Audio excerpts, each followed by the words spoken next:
Akim, and welcome to GMS Gallows on the Streets. I want to give all praise, glory, and honor to Yahweh, Bahashem, Yahweh Shai, Bahashem, Rakakwadash, whom I worship. Double honors to my elder apostles, a great millstone, who taught me this word in sincerity and in truth, who rule well and are still on the highways and byways, pushing this word all throughout the world, so that they may receive their crowns of salvation. Salutations to all the Akim throughout the world who are doing the same, who are believing, and who are sincere. Okay, may the Lord bring salvation to you and yours, and to all the families out there also of Yashar Allah who are believing. May the Lord bless you and bless you with salvation. Uh, so today's lesson that I wanted to get into was I'm laying backing off of Apostle Gabar's video that he did yesterday, I believe. And the title of the video was we are, give me a second.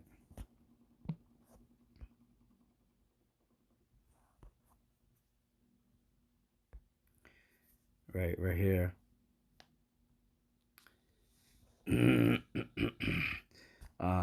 It's we are sent as apostles, prophets, teachers, not pocket military action figures. All right, and what he was speaking about is, these certain camps. As you can see here, this is Sakari and HOI and this has become like a trend, man. And it's a bad trend. It's not wise, because you got certain camps dressed up in military camouflage suits and stuff. It was one camp I saw the dude looked like a damn like one of those those terrorist groups type dudes with the faces covered, and you can only see their eyes. And come on, man, that's not what that's not what being a Hebrew Israelite is about, man. And like Apostle Gabar brought out, he just exactly how he brought out, he it says I'm sorry, it says we are sent as apostles, prophets, teachers. Okay, so that's our job, to be apostles, being sent out to teach the word of the Lord, man. That's it. Not to look menacing and like some damn terrorist organization. We are not a terrorist organization. This is a spiritual thing. And that's what these dudes don't get. They're carnal, man. So if they take that route, that carnal route, they're gonna be taken out by Esau, because Esau is a carnal man. And the Lord has blessed them with the sword, man. We're not gonna take out this man, all right, by physically, all right. It's gonna be spiritually, Yahweh Bashem, Yahweh Shai, and the holy angels. They're coming to remove this man, not us. We're just to do our job, which is to teach. That's it. Not to be carnal and dressing up in military fatigues and looking all menacing out there. The times we living in are evil, man. So that's why we gotta you gotta be wise out there. Yeah, that's like back when in going 2,000 years ago with Yahweh Shai and the disciples. That's like the disciples going out to teach, all right, or the 70 going out to teach, and here it is, they're dressed up in goddamn Roman centurion outfits, while they're out there teaching. Now, is that smart? Is that wise? No, it's not. Okay.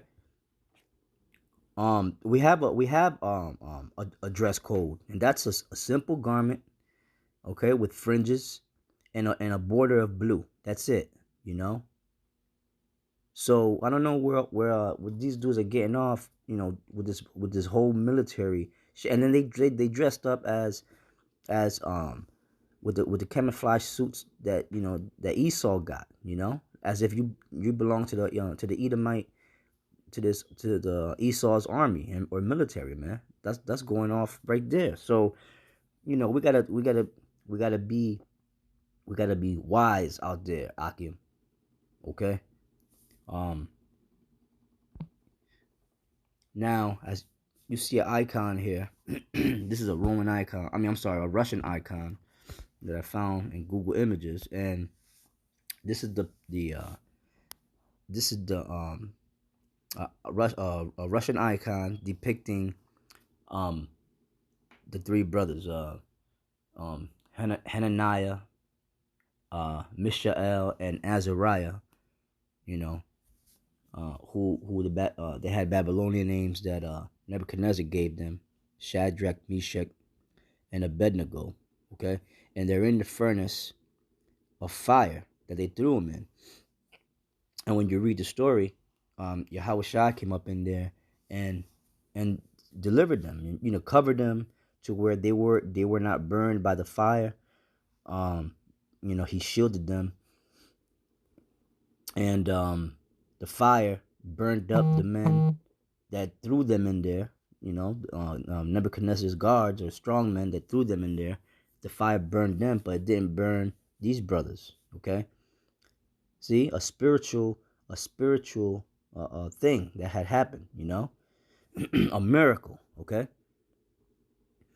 Um, so I'm gonna go ahead and read the story and the reason why I'm bringing this out is because um, they didn't put up arms to fight against those guards that threw them in the furnace. They didn't get weapons and get militant against Nebuchadnezzar, and because they would have got destroyed right away, and the Lord would have allowed them to get destroyed because that would have meant that they were carnal and not trusting in the Lord, man. See, we're coming to a time when you have to wholly trust in Yahweh Bahashem Yahweh Shai, man. Okay? Fear him and not man. And that's what these guys are really showing. They're really showing lack of faith and fear of men. That's why they think about you think about being militant and dressed up in camouflage outfits. That's gonna deter these devils from destroying you? Hell no, man. This devil doesn't care. And that was in the law, right? That the Lord's gonna send a people from far that didn't care about the young or the old. And give me a second, let me get that. Esau don't give a shit, man.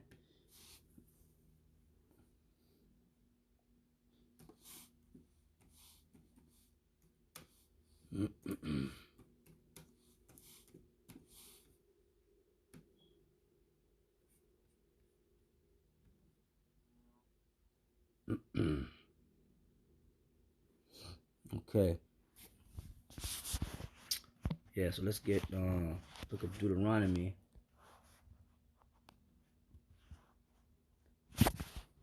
28th chapter, 49th verse.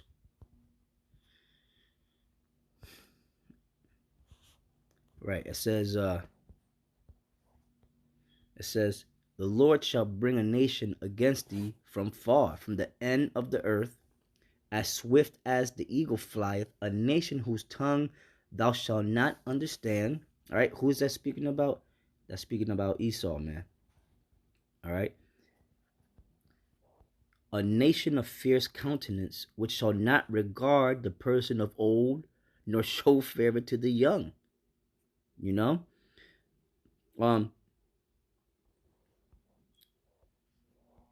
and he shall eat the fruit of thy cattle and the fruit of thy land until thou be destroyed, which also shall not leave thee either corn, wine, or oil, or the increase of thy kind, or flocks of thy sheep, until he have destroyed thee. And ultimately, this happened when the Edomites came as the Romans, okay, to destroy Jerusalem, man. Ultimately, but they were Edomites nonetheless, and this is the nature of the Edomites, right? The point I guess I was trying to make is verse 50: a nation of fierce countenance, which shall not regard the person of the old, nor show favor to the young. Now, you think a person like that is gonna care whether you're wearing a military camouflage suit or not? No, they're not gonna give a shit. They're gonna if they come to roll on you, they're gonna roll on you, man, and they're gonna roll on you and over you and stomp you out. All right, this is not a joke, man, and that's what it is, man. You got these jakes out there. They have no idea what this is all about. They think this is just like a game. Like, you're out there. This is the real. We are the Hebrew Israelites. Okay, we are not black Hebrew. This is nothing to do with black. Okay, we have Hebrew Israelite brothers that look damn near like the white man out there. Okay, like the so-called white man out there, but they're not Edomites. They're Hebrew Israelites. We got Hebrew Israelites that look like all the nations, man. And that as we get closer, we're gonna have Hebrew Israelites that look like the other nations, coming in into the faith. So this is not no black thing like the Black Panthers. First of all, black is something evil, something void of light, something negative.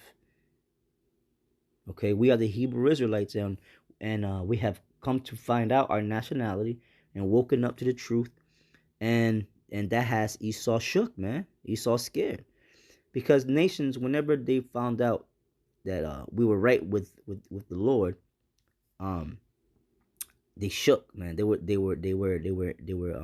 in fear because they knew that we would take over their kingdoms. You know what I'm saying? Through the power of Yahweh Bashem Yahweh Shai. So that's the time we're living in. What's happening is exactly what the Bible said was gonna happen, man. About the saints, right? That the saints shall take the kingdom. Give me a second.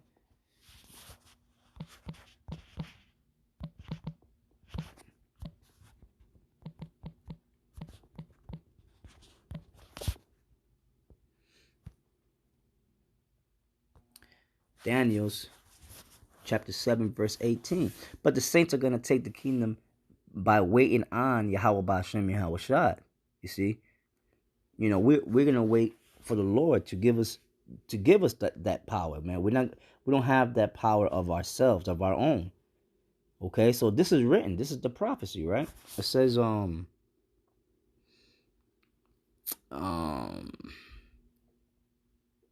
Daniel 7 and 18, and it says, "But the saints of the Most High shall take the kingdom and possess the kingdom forever, even forever and ever." Okay, and as you can see, and who are the saints? The saints of the Most High are the Hebrew Israelites. All right, those are the saints. All right, beginning with the Lord's elect. And as you can see, this is during a time of the four during the time of the the beasts, the four beasts. Okay, the vision that the Belshazzar had, that Daniel had to break down for him.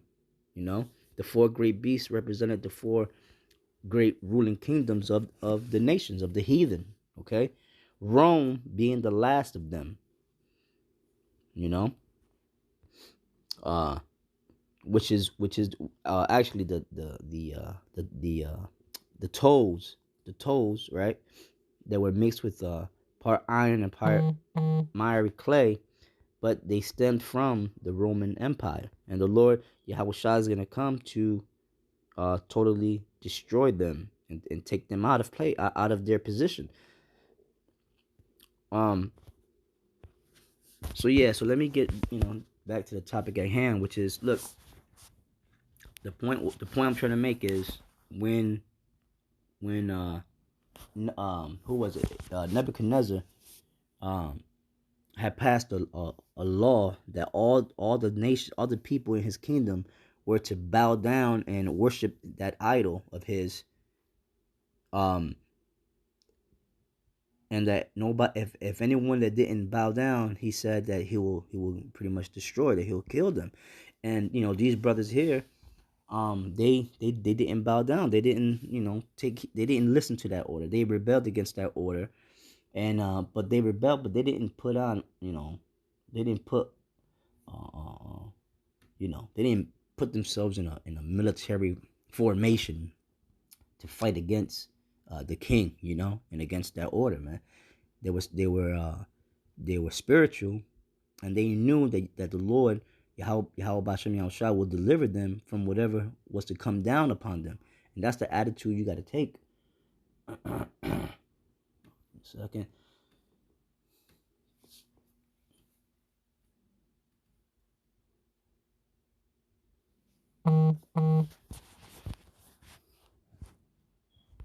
All right, so I want to go first to the book of Daniel, the first chapter, and the 6th verse. It says, I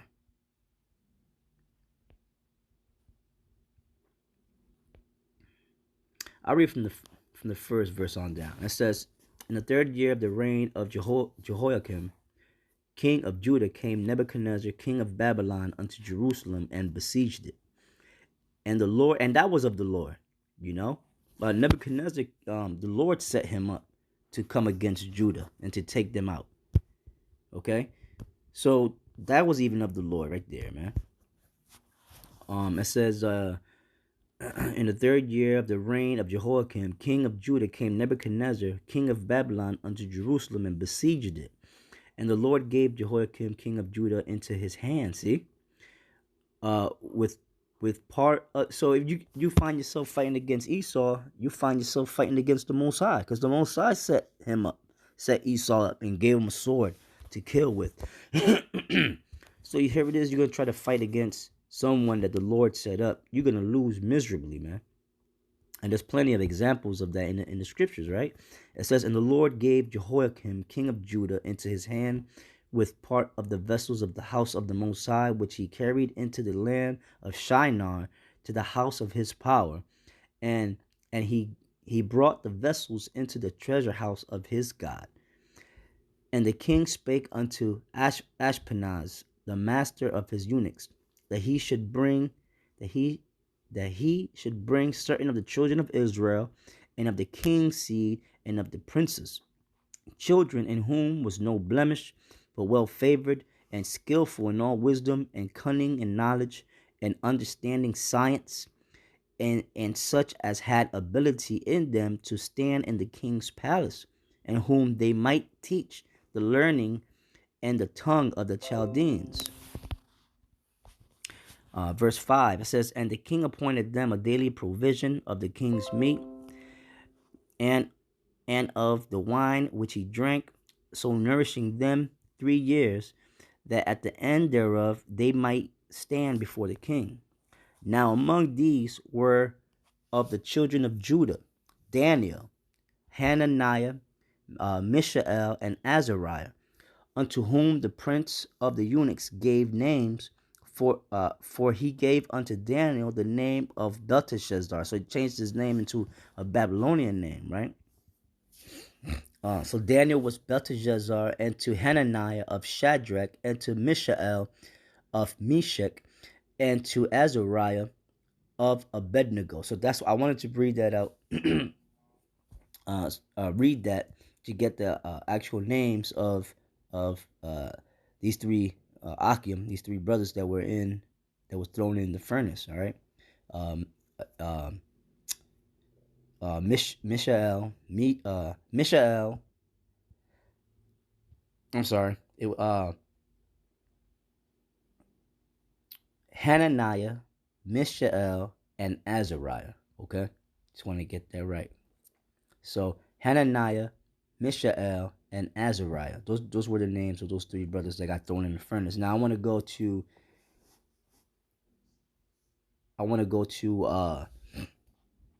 Daniel, the 3rd chapter.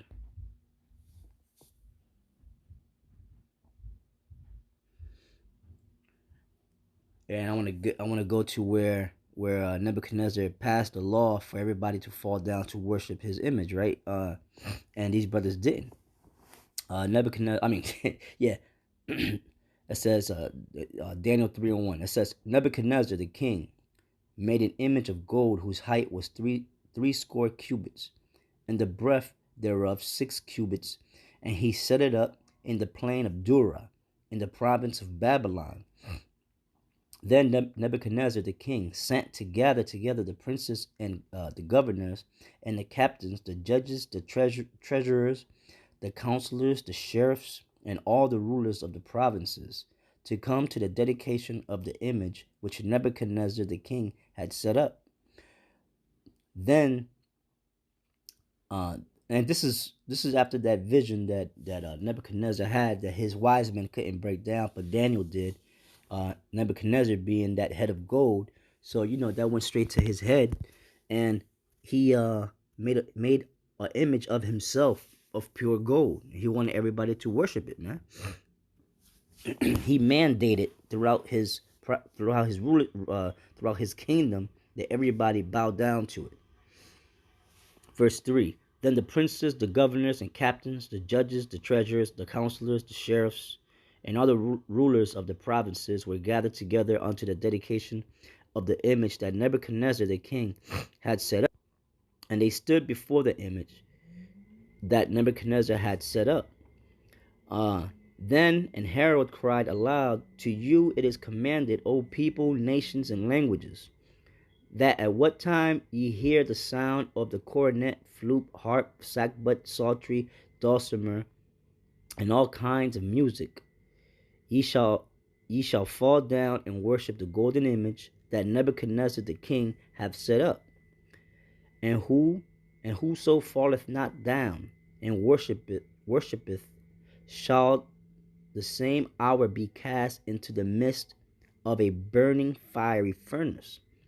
Therefore, at that time, when all the people heard the sound of the cornet, flute, harp, sackbut, psaltery, and all kinds of music, all the people, the nations, and the languages fell down and worshipped the golden image that Nebuchadnezzar, the king, had set up. Wherefore, at that time, certain Chaldeans came near and accused the Jews. They spake and said to the king Nebuchadnezzar, O king, live forever. Thou, O king, hast made a decree that every man that shall hear the sound of the cornet, flute, harp, sackbut, psaltery, and dulcimer, and all kinds of music, shall fall down and worship the golden image. And whoso falleth not down and worshipeth, that he should be cast into the midst of a burning fiery furnace. There are certain Jews whom thou hast set over the affairs of the province of Babylon, Shadrach, Meshach, and Abednego, which was these brothers, Mishael, I'm sorry, Hananiah, Mishael, and Azariah, right? These men, O king, have not regarded thee. They serve not thy gods, nor worship the golden image which thou hast set up. Then Nebuchadnezzar, in his rage and fury, commanded to bring Shadrach, Meshach, and Abednego. Then they brought these men before the king. Nebuchadnezzar spake and said unto them, Is it true, O Shadrach, Meshach, and Abednego? Do not ye serve my gods, nor worship the golden image which I have set up? Now, if ye be ready, that at what time ye hear the sound of the cornet, flute, harp, sackbut, psaltery, and dulcimer, and all kinds of music, ye fall down and worship the image which I have made. Well, but if ye worship not, ye shall be cast the same hour into the midst of a burning fiery furnace. And who is that God that shall deliver you out of my hands? So he was being proud, man. Right? Shadrach, Meshach, and Abednego answered and said to the king, O Nebuchadnezzar, we are not careful to answer thee in this matter.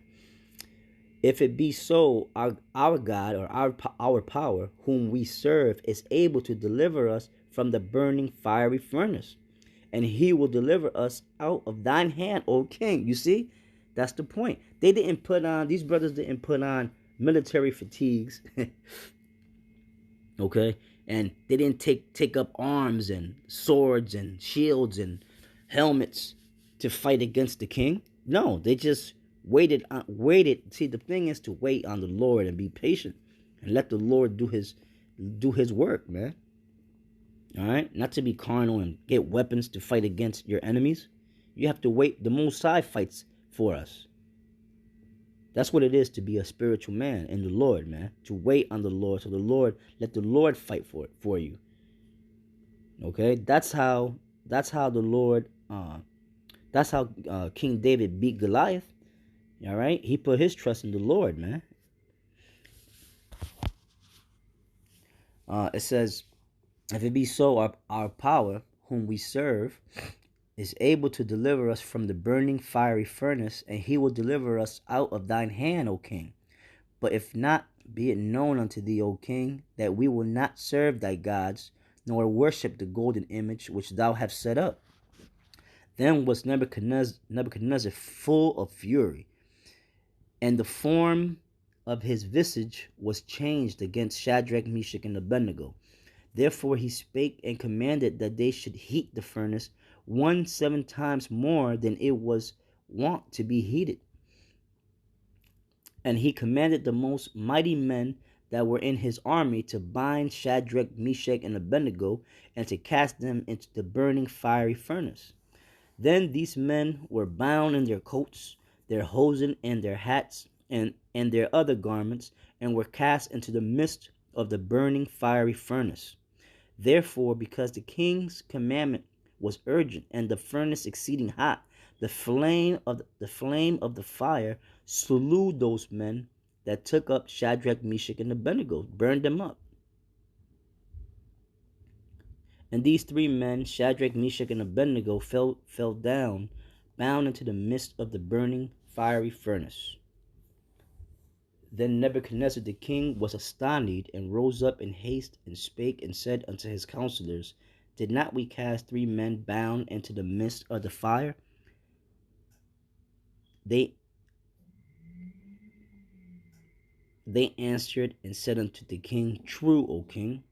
He answered and said, Lo, I see 4 men loose, walking in the midst of the fire, and they have no hurt, and the form of the 4th is like the Son of the Most High. So that was speaking about Yahweh Shai. They came down to shield those brothers from getting burned up. Okay, and that was done all in the spirit, man. In the Rakah Kodash that we call the Rakah Kodash, man. Okay, spiritual power. And they trusted in, the main point is they trusted in Yahweh Ba'ashem, Yahweh Shai, man.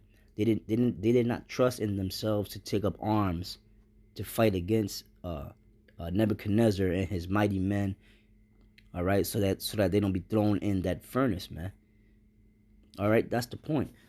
So this is just, like a quick little lesson I wanted to, put together for brothers to trust in the Lord with all your heart, and with all your soul, and with all your minds, man.